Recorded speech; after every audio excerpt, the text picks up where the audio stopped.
Hi, I'm Locke Meredith. On our next Legal Lines today, we're going to talk with Judge Toni Higginbotham. She is a judge on the family court in East Baton Rouge Parish with the 19th Judicial District Court. Judge Higginbotham is going to talk to us about her role as a judge in dealing with the relationship of husband and wife splitting up, parents with their children, and the support scheme that's dealt with when people break up. So join us next on Legal Lines. Hello, I'm Locke Meredith with Legal Lines, and we're very pleased to have on the show today Judge Toni Higginbotham. She's a judge on the family court in the 19th Judicial District Court. Judge, thank you so much for being on the show. Thank you. Talk to me about what a family court judge does as compared to a civil court judge or a criminal court judge. Well, it's very unique in East Baton Rouge Parish in that we have a family court that was constitutionally created, and so we have 4 judges that only do family cases. And it's wonderful for the public in that if you need something that needs to be addressed by a court, you can have a rule set within our system in probably 2 to 3 weeks. Less if it's a real emergency. We only do family cases. We only do divorce, community property, child custody, child support, those kinds of issues. Real specialized area. Real specialized area. In fact, it's interesting. I know in Livingston and other parishes, the judge who does the criminal and the tort also does family. And frankly, I would be baffled by it all. I don't know how they do it. Well, I think the most important thing is I think people are able to do it all, but it's that it gets our primary attention. And so people who have problems, and you know, when families are going through emotional times, children suffer, adults suffer, decisions need to be made, whether it be economic or visitation or any of those kinds of things. It's not something you can say, okay, we're going to have a trial on this in 18 months. It needs to be taken care of. There's this very small window of opportunity, and I think the family court allows the people in East Baton Rouge Parish to be taken care of in that manner. They might not always agree with our decisions, but they get to come to court if they need to come to court on a quick basis. Let's talk about it. Just get a little personal information on you. Tell me about yourself. You're married? Well, I'm married. I've been married, I think, 33 years. I'm married to a former judge, Leo Higginbotham. I was a former school teacher when I came to LSU and I never left Baton Rouge. I'm from Lake Providence, Louisiana. Got a degree in business and in education, taught school. Then I started having my family, and I had 4 children in 5 years. I now have 31, 30, 28, and 26-year-olds. Jeez, my name. I got 4. I don't know how. It's a very interesting life, but it is wonderful. Stayed home with my children, and I went to law school when my youngest child went to the 1st grade. So I sort of went off to school, and they went off to school and came back. Kind of that empty nest syndrome. You go fill it up another way, huh? I went when they went and picked them back up, and we went to soccer practice and did all those kind of things, and then got our homework and all fell asleep in the bed every night. So I haven't been a lawyer except since 1985. Did several things after that. I did insurance defense, I did business litigation, several kinds of trial work. Ended up being the attorney for the Police Jury Association of Louisiana, did lobbying and legal cases for them, and this seat on the family court came up because Judge Toni Graffia was retiring, and I just kept looking at this and I kept saying, you know, I really don't do family law, but I have all the other credentials. I have family connections. I taught, I've taken care of children, I've coached children, I've dealt with people. Because it's relational, isn't it? It's relational. And I just decided, I called my boss at the Police Jury Association and said, do you mind if I qualify to run for family court?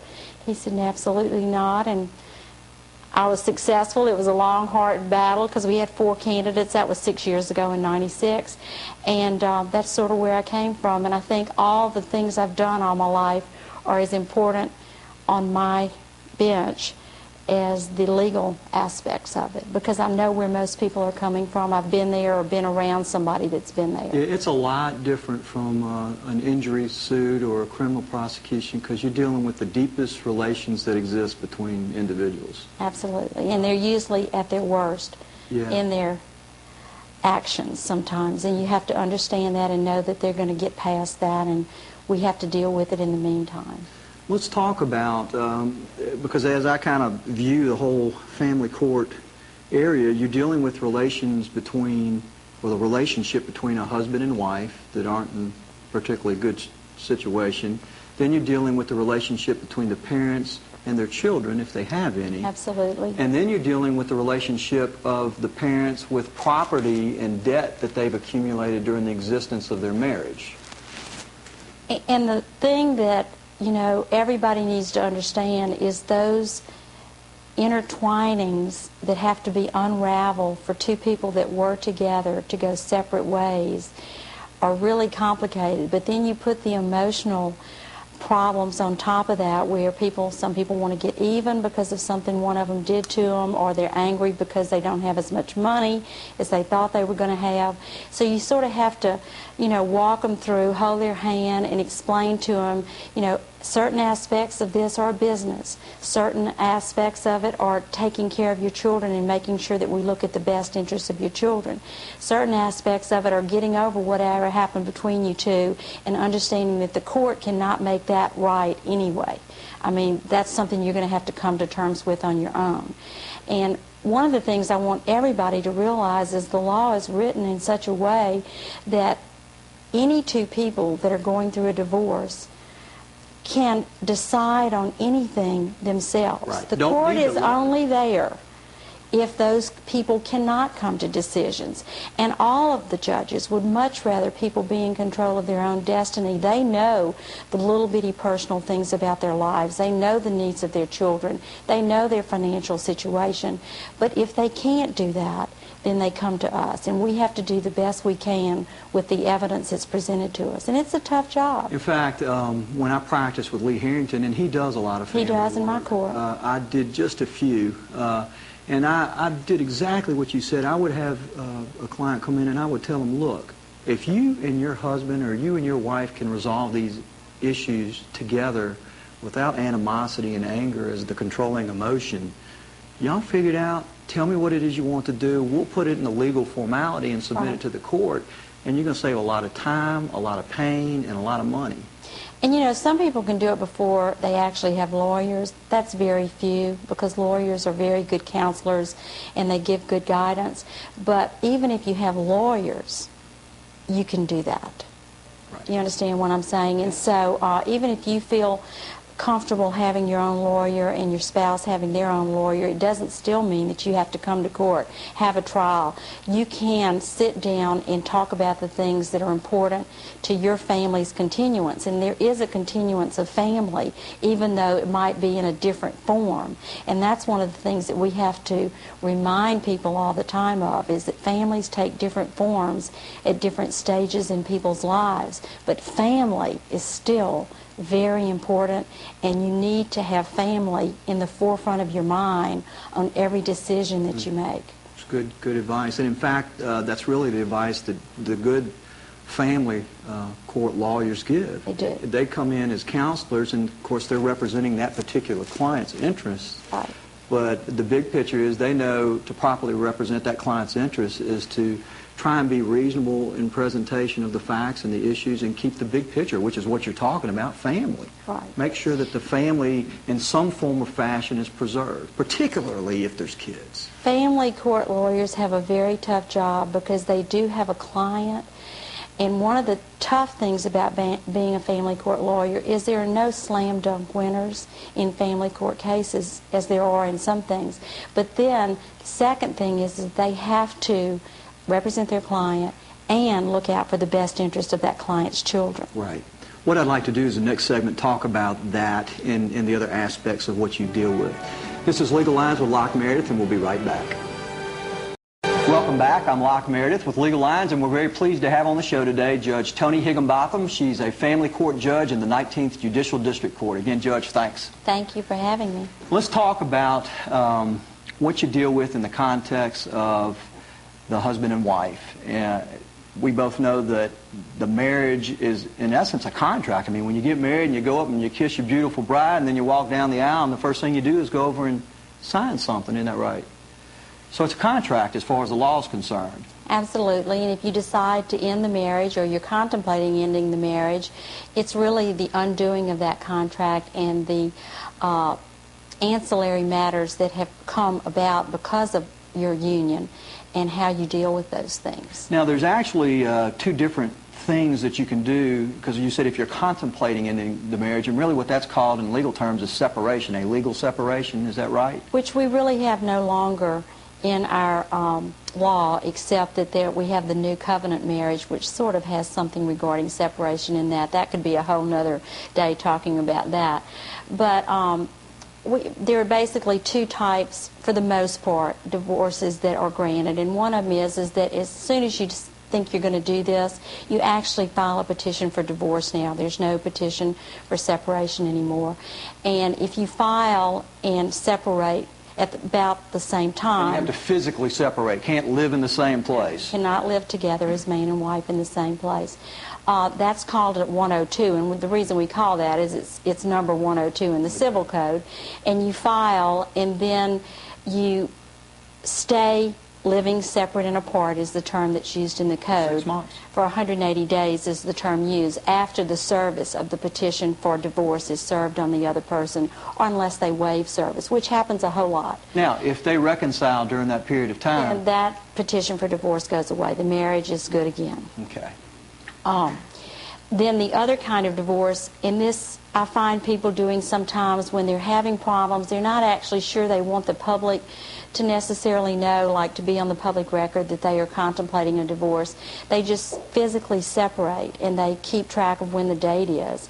And after 6 months has passed, they can file what we call a 103 divorce, which means that you petition the court for divorce based on the fact that my spouse and I have been living separate and apart in excess of 6 months.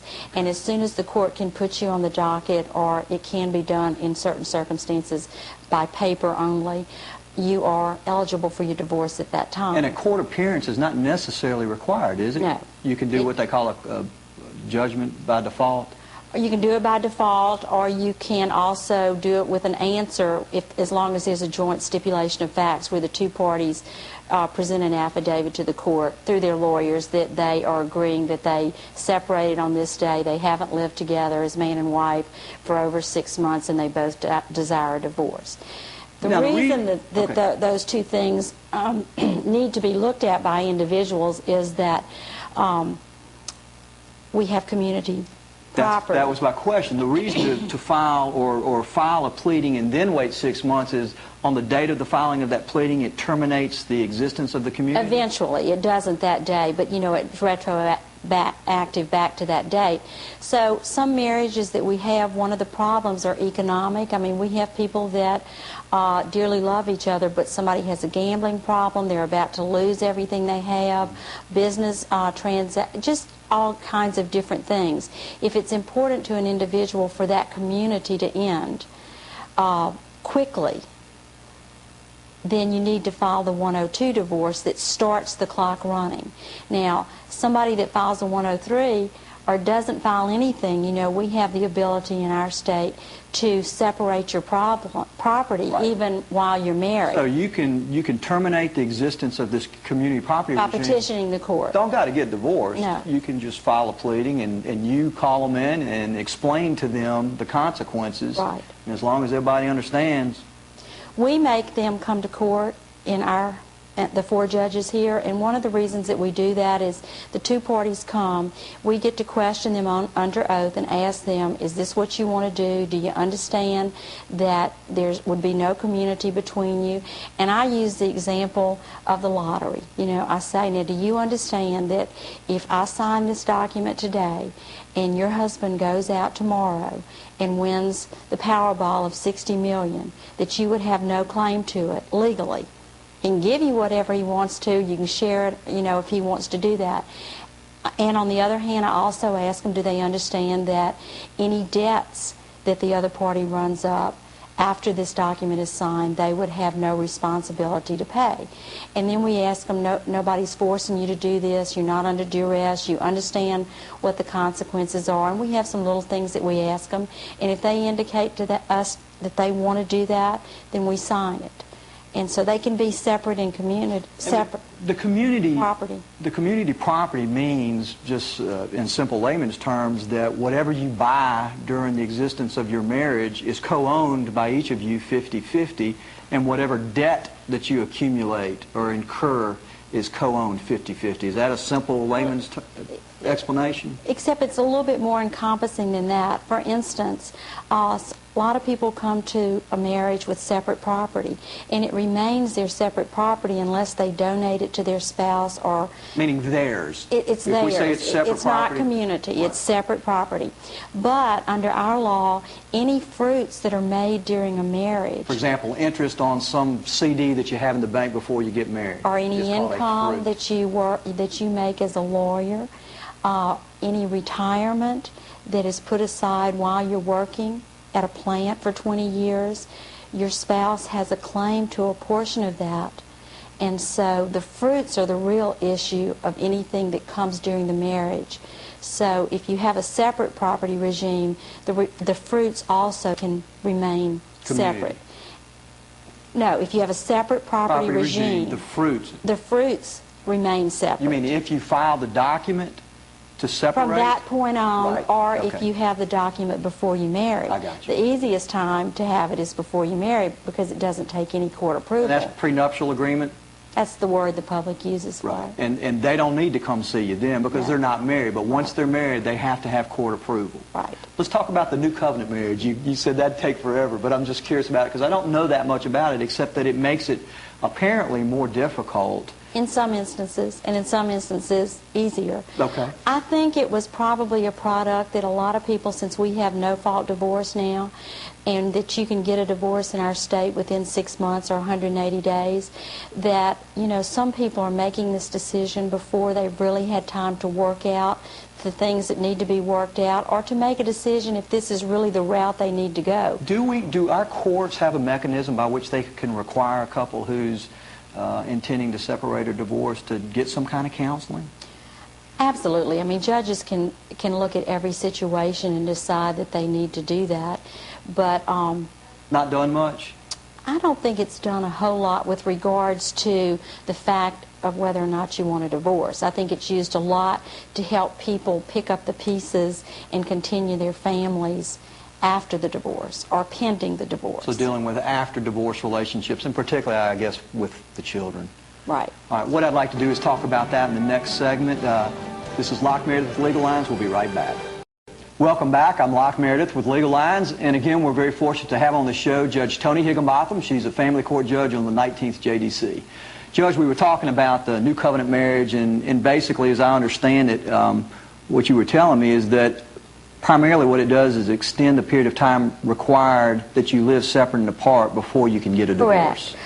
I think many people thought with no-fault divorce in 6 months that people were making hasty decisions and that they needed more time to work out certain issues. Now, you have to understand, and the public needs to understand, that you elect to have a covenant marriage. Before you get married. Well, right? you can do it afterwards also. You can go and convert your marriage to a covenant marriage.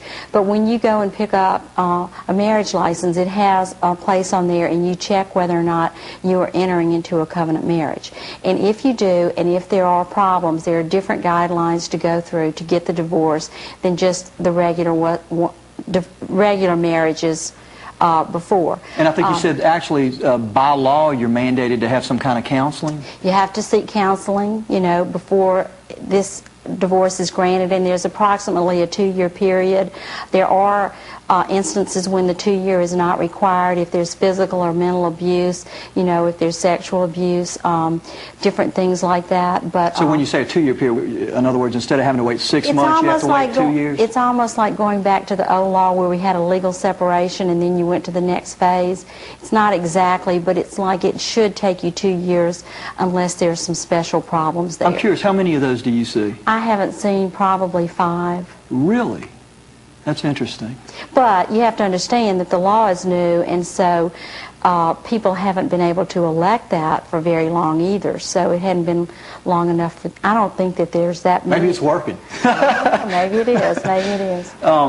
Let's talk about the fact that there is an issue as to whether or not alimony, which is spousal support that is due depending on if you're, quote, free of fault Right. in the breakup of the marriage. Explain that to me. Well, I think one of the things I need to say is that there's two kinds of alimony, and I still call it alimony too, because that's what it was when I went to law school, and I think the street still calls it alimony, but the code has changed the word to spousal support, and it can be for either spouse.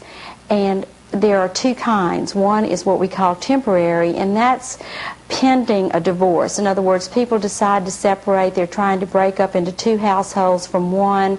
One person might have been a stay-at-home mom or a stay-at-home dad. They don't have any income. It's a transition type alimony. It has nothing to do with who did what to who, whose fault it was.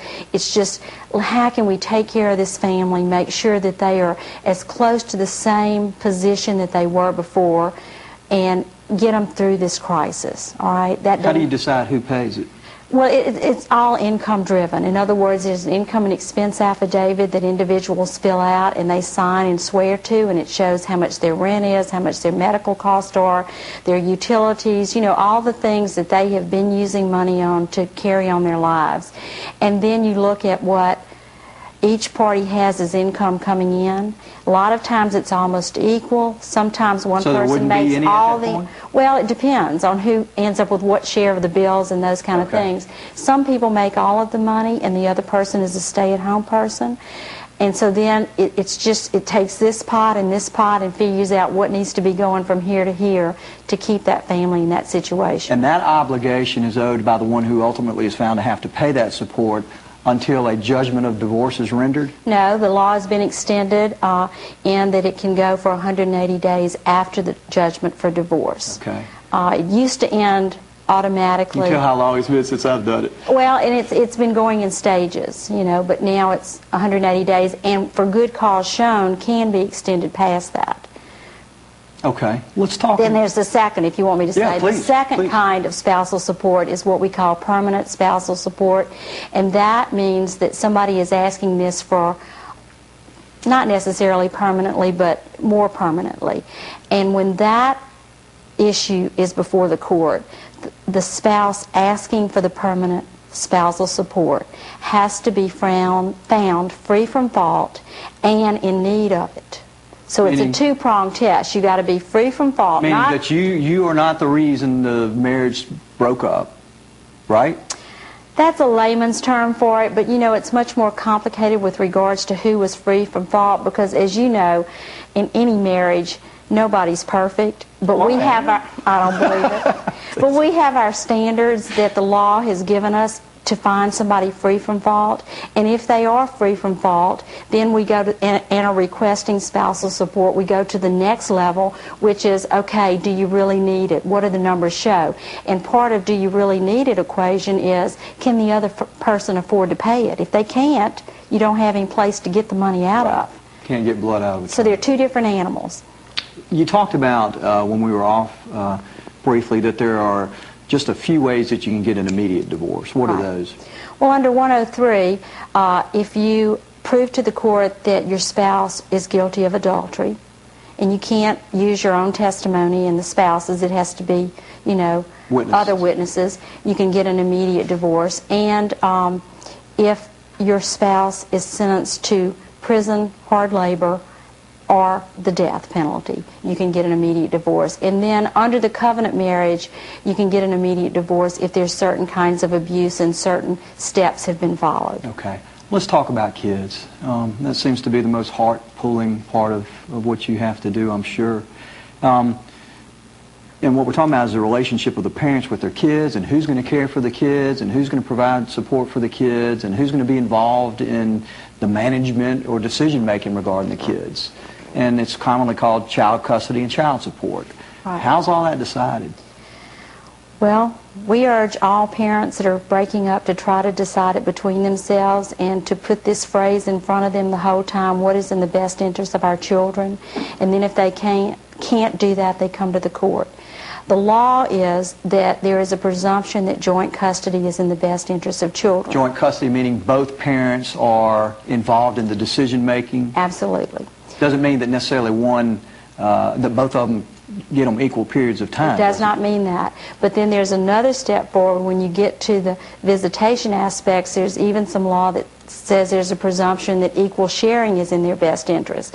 But obviously, you know, we have all kinds of cases with all kinds of parents, all kinds of work schedules. I mean, it would almost be impossible for someone that worked the night shift to share equally when children have to go to school, to share equally with a spouse that worked a day shift. So we're given problems with all kinds of families to work with. Case-by-case analysis. What I would like to say for everybody to realize is that because you are going through a split up or a divorce, it does not mean that you are asking the court to find one of you wonderful and one of you terrible.